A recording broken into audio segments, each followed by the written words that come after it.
Nous ne donnons pas nos lieux saints, tel est le slogan officiel des manifestations massives organisées 2 fois par semaine par l'Église orthodoxe serbe du Monténégro. Nous sommes dans le nord du Monténégro et ces croyants orthodoxes descendent de leur village pour protester contre la nouvelle loi sur l'Église. Quelles sont les raisons de ces manifestations? C'est ce que nous allons voir. Le Monténégro est secoué par un conflit entre le gouvernement pro-européen et l'Église orthodoxe serbe. Les fidèles protestent contre l'obligation de recenser les propriétés de l'Église. Ils craignent une confiscation de leurs lieux de culte et de leurs cimetières.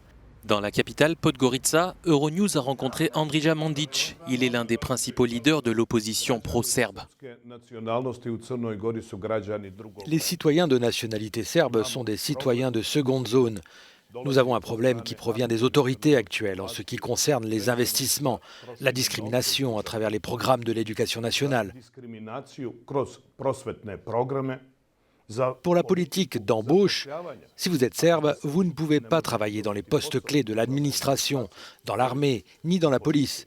Et maintenant, avec l'attaque contre l'Église, on souhaite porter un dernier coup à notre existence dans les territoires où nous vivons historiquement.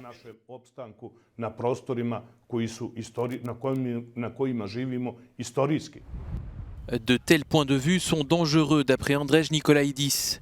Cet auteur a lancé une pétition soutenant le gouvernement du Monténégro, signée par d'éminents intellectuels de toute la région des Balkans occidentaux.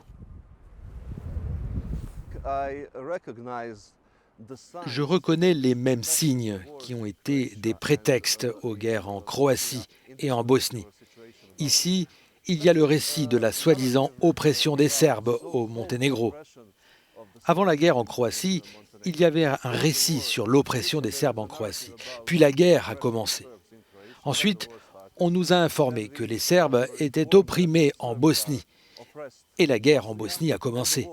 Puis il y a eu soudainement une oppression sur les Serbes au Kosovo. Et donc la guerre a commencé au Kosovo. Retrouvez l'intégralité de ce reportage sur le conflit entre l'Église orthodoxe serbe et le Monténégro ce vendredi soir sur Euronews. Hans von der Brelie aus Montenegro für Euronews.